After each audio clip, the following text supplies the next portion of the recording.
tardes, estimados participantes. El día de hoy estaremos ya dando la última unidad de circuitos y redes, que lleva como título Circuitos de corriente alterna, esta unidad número 4. Antes de darle esta breve introducción de estas técnicas, les quería recordar lo que contiene esta unidad número 4. Ustedes deben haber visto en el plan de evaluación, en el programa académico que está en la plataforma, el programa de la materia. Esta unidad 4 está compuesta por los senoides, parámetro básico de los senoides, amplitud, periodo, frecuencia y ángulo de fase, operaciones con cantidades complejas, representación de voltaje y corriente fasores. Otro tema que está allí es las relaciones de transformación entre senoides y fasores. También está la relaciones fasorales de voltaje-corriente y de los elementos pasivos, que es con la resistencia, el inductor y el capacitor. Reactancia, otro tema estaría allí, que es reactancia e impedancia compleja, impedancias equivalentes. También estará por allí el análisis de circuitos de corriente alterna con impedancias en serie y paralelo. Esto que le acabo de nombrar está en el programa, como le acabé de mencionar, en el programa académico. Hoy daré algunos puntos que les acabo de nombrar. Ahora, ya vamos a dar la breve introducción que trata de qué es un circuito de corriente alterna. Un circuito de corriente alterna consta de combinación de elementos como la resistencia, lo que acabo de hablar, también capacidades de autoinducción, y un generador que suministra una corriente alterna. También ustedes saben que la corriente alterna que emite cuerpo L es una señal alterna de 110 o 220, según el voltaje que necesitemos, y viene representada por esa señal senoidal. Una fuerza electromotriz alterna se produce mediante la rotación de una bobina con velocidad angular constante dentro de un campo magnético uniforme producido entre los polos de un imán. Viene dado por una fórmula de voltaje que es igual al el voltaje de entrada por el seno de omega t. Para realizar los circuitos de corriente alternas se emplean los siguientes procedimientos: de un uso geométrico mediante vectores, rotatorios y otros elementos matemáticos que se utilizan también como los números complejos, que ustedes deben conocer y manejar, y también, por supuesto, con la calculadora, ya sea programable o científica, saber utilizar estos números complejos. Un ejemplo del primer procedimiento es la interpretación geométrica de movimiento armónico simple con proyección a sobre el eje X de un vector rotatorio de longitud igual a la amplitud en que gira, a una velocidad angular y una frecuencia angular. Eso que hablaba yo de omega t en la fórmula que acabé de nombrar anteriormente. Mediante estas representaciones vectoriales, la longitud del vector representa la amplitud de proyección sobre el eje vertical, representa el valor instantáneo de dicha cantidad. También los vectores se hacen girar en sentido contrario a las agujas del reloj. Eso es una técnica que ustedes tienen que saber en matemáticas cuando vieron vectores. Elementos de un circuito de corriente alterna, los elementos que se conectan a una fuerza electromotriz alterna son ¿qué? La resistencia, la capacitancia y la inducción, que es la bobina. Ya con esta breve introducción continuamos y vamos a continuar con esta introducción, con otra definición de senoides. Ahora vamos a ver lo que son senoides, que es el primer punto que le nombré, que contiene esta unidad número 4.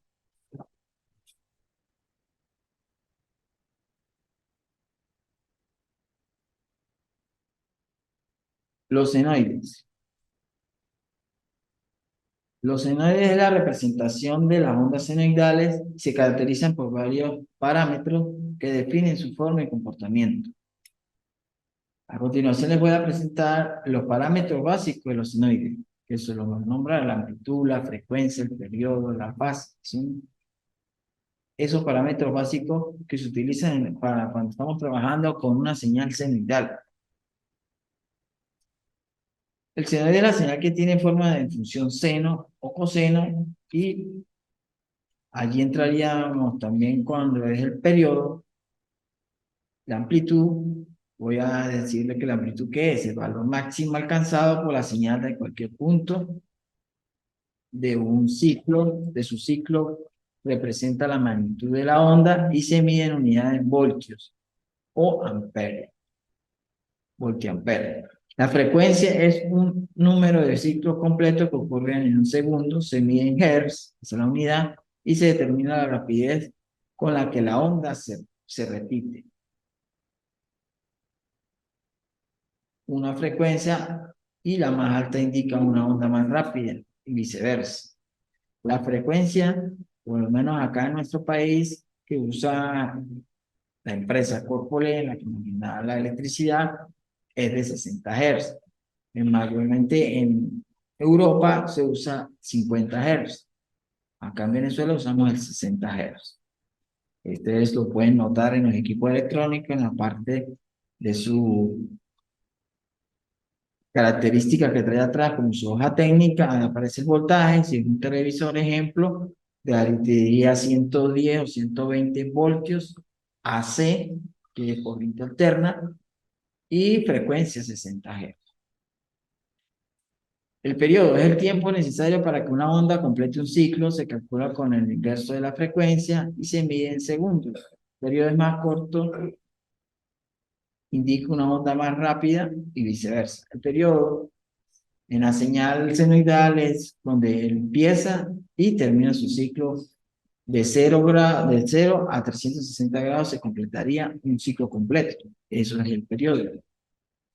La fase es una medida de la posición relativa de una onda de su ciclo, en su ciclo, se representa en grados o radianes y se determina el desplazamiento horizontal de onda en relación con una frecuencia.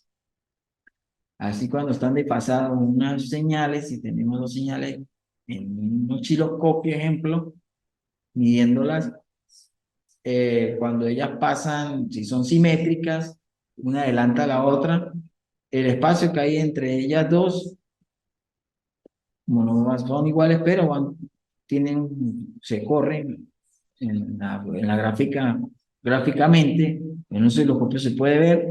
Allí estaríamos hablando de fase y de fase de estas señales. Los parámetros básicos son fundamentales para describir y analizar los senoides. Además, existen otros parámetros avanzados como la frecuencia angular, la fase inicial y la frecuencia de fase. También pueden utilizarse como caracterizar estas ondas. El de fase, como estaba hablando, también puede estar desplazado en función horizontal de su posición habitual, y la frecuencia de esta seguida sucede con la unidad de tiempo cada ciclo que se complete. El periodo de tiempo en cada ciclo, ejemplo acá, cuando estamos hablando ya de los parámetros más importantes que tiene estas señales senoidales, como ustedes observan en esta gráfica, tengo una señal senoidal. Acá, como les comentaba, cuando empieza a caer y completa todo el ciclo, se estaría hablando del periodo. El de fase de 0 a donde ella primero pasa, este ángulo, es el de fase.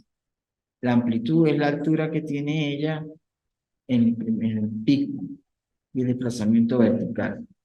Periodo de cresta a cresta, como ustedes observan.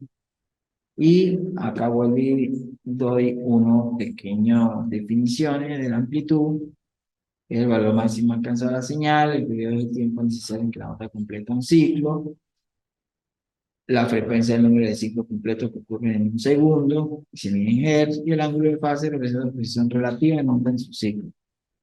Estos parámetros están relacionados entre sí con la siguiente manera del periodo cuando tenemos T es igual a 1 sobre la frecuencia, fórmula elemental para ya trabajar con senoides, y el ángulo de fase relacionado con el tiempo y la frecuencia a través de la fórmula.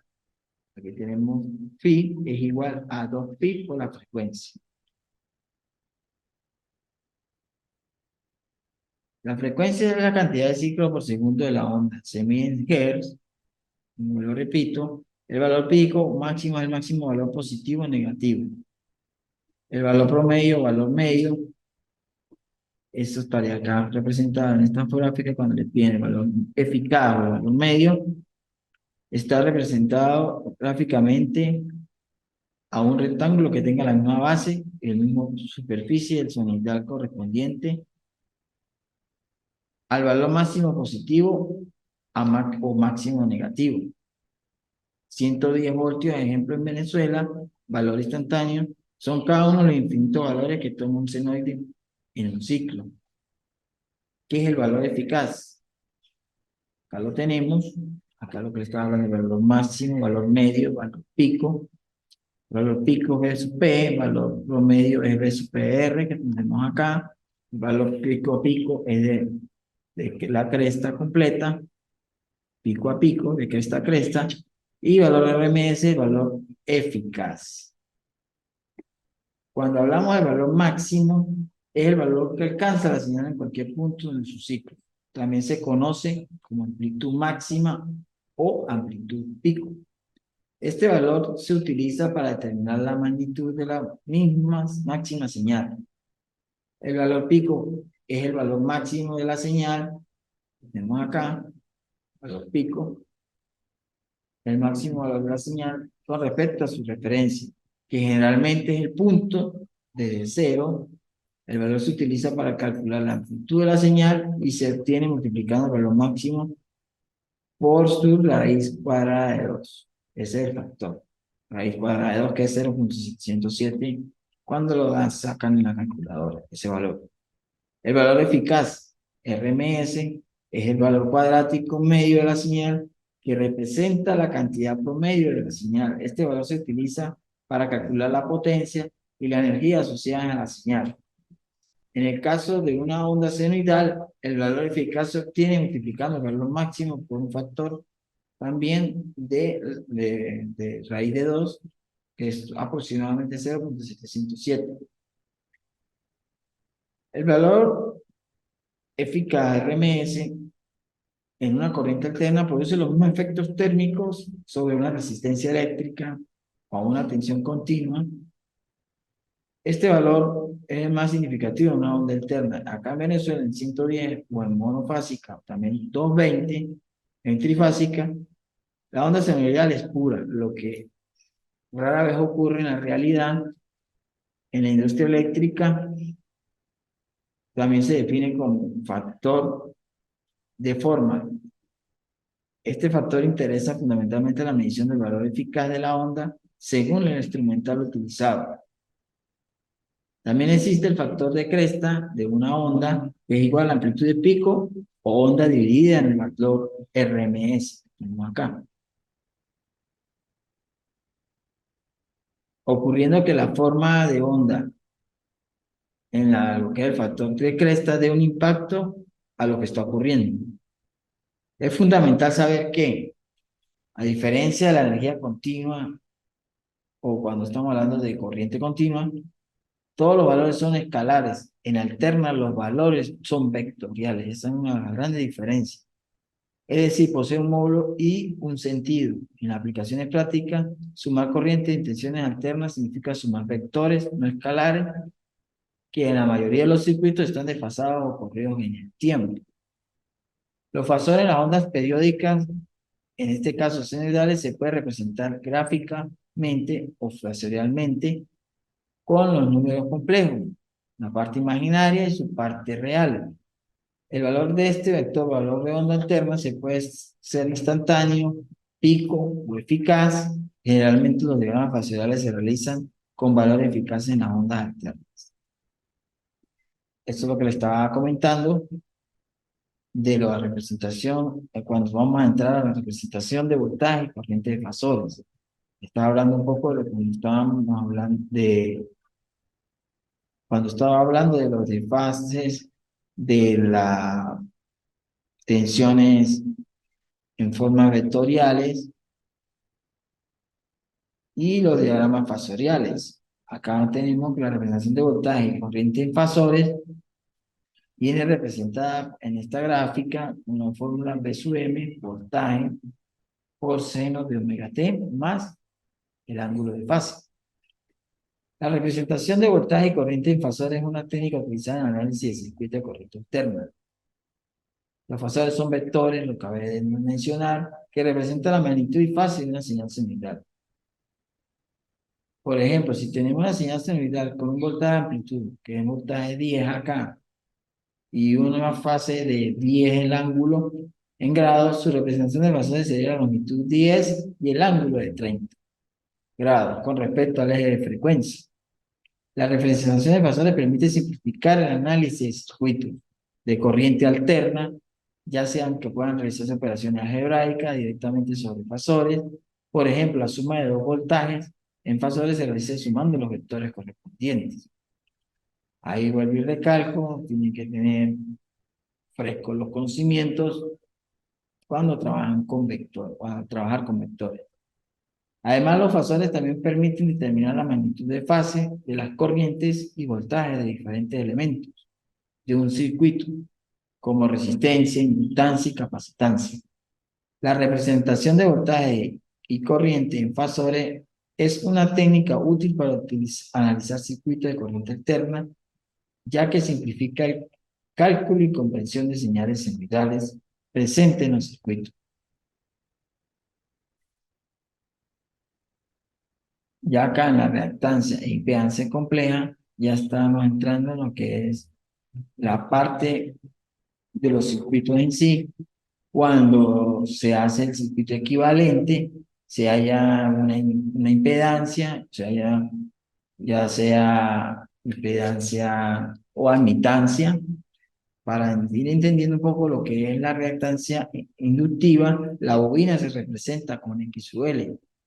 Se da la propiedad del inductor al oponerse a los cambios rápidos de corriente. Su valor está relacionado con la frecuencia.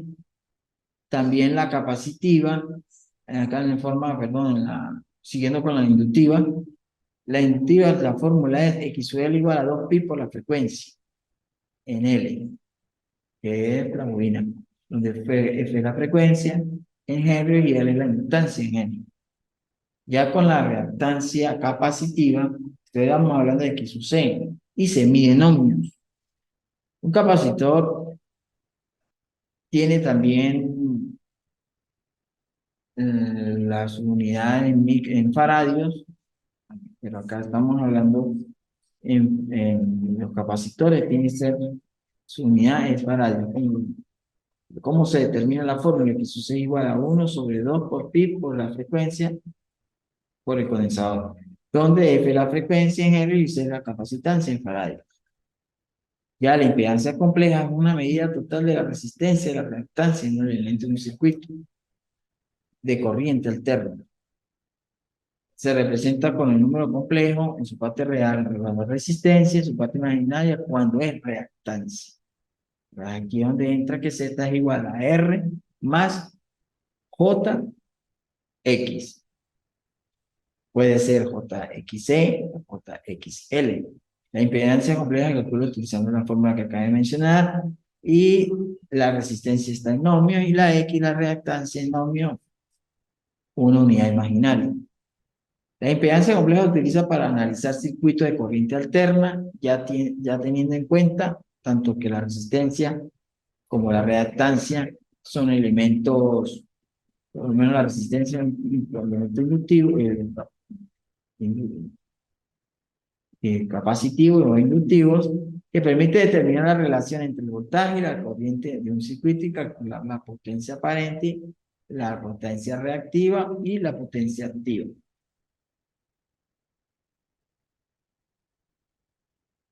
La impedancia equivalente. Esto es una parte muy importante. ¿Por qué? Porque Los circuitos, cuando estamos hablando de circuitos RLC o RL o RC, eso es un circuito prácticamente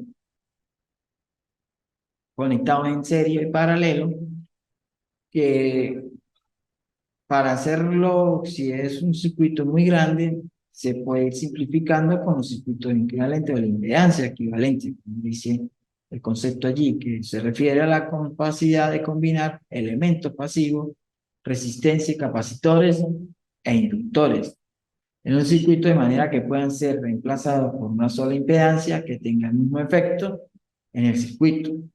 La impedancia equivalente se calcula utilizando las técnicas de análisis de circuitos como la ley de Ohm y la ley de Kirchhoff, que en las anteriores unidades estuvimos tocando el tema sobre esta ley de Ohm y la ley de Kirchhoff para realizar los circuitos que se hicieron anteriormente. La impedancia equivalente que se utiliza para simplificar los cálculos en un circuito complejo compuesto por múltiples elementos. Al reemplazar el conjunto de elementos por una sola impedancia, es más fácil analizar y entender el comportamiento de un circuito. Por eso es importante, como les repito, de ir simplificando el circuito que está en serie paralelo a una sola impedancia donde yo pueda simplificarlo. En el caso de circuito paralelo, la impedancia equivalente se calcula utilizando la fórmula 1 sobre Z equivalente C suma 1 sobre Z1, 1 sobre Z2 más 1 sobre Z3. Donde Z equivalente es la impedancia equivalente y Z y su 1 y Z sub 2 son impedancias individuales.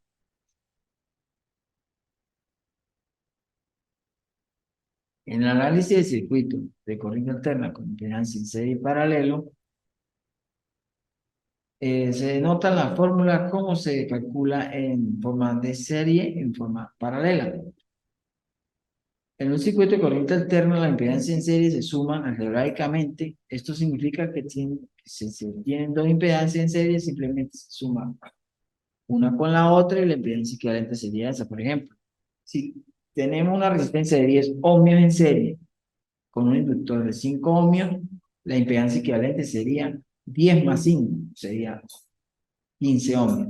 En el circuito de corriente alterna, las impedancias en paralelo se suman, pero utilizando la inversa, que es 1 sobre Z equivalente, como lo acabé de mencionar en la anterior diapositiva, donde Z equivalente a las individuales sería sumar 1 sobre 10, 1 sobre J5 sería 0.1 y J0.2 sería la parte imaginaria, la parte real sería 0.1.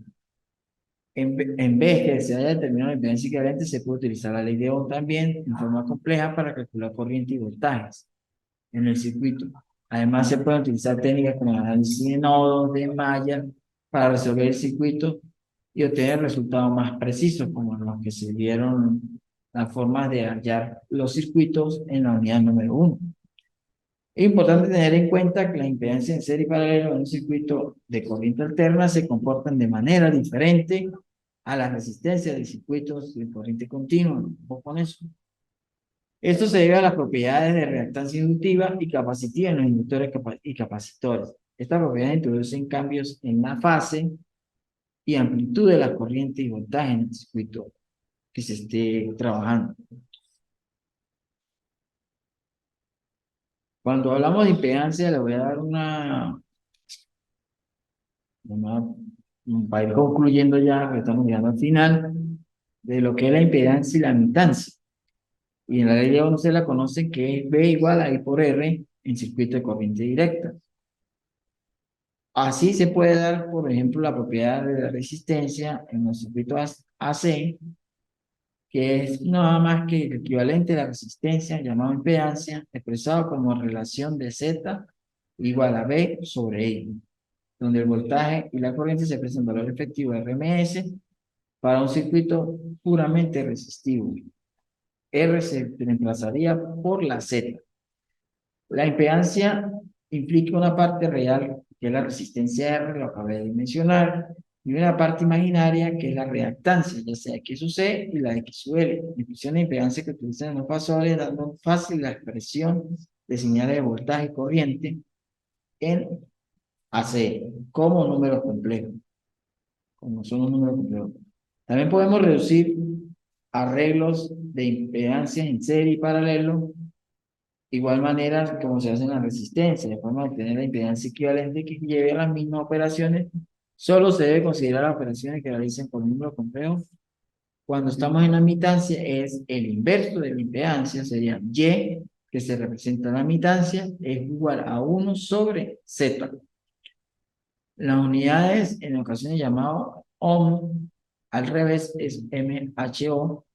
Se utiliza con los circuitos paralelos para simplificar los cálculos y en la solución de circuitos eléctricos por nodos. Que les acabo de decir últimamente que es muy importante hacer estos circuitos equivalentes con estas impedancias, con estos impedancias, porque así se va reduciendo el circuito.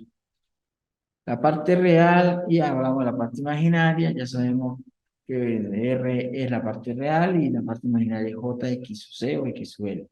Como eran en las fórmulas que las acabé de mencionar también, son directamente los valores de resistencia en parte real y se suman algebraicamente, ya sea en forma cuando están en serie o cuando están en paralelo, las sean conductivas, más por las capacitivas serían menos. Bueno, ya llegamos al final.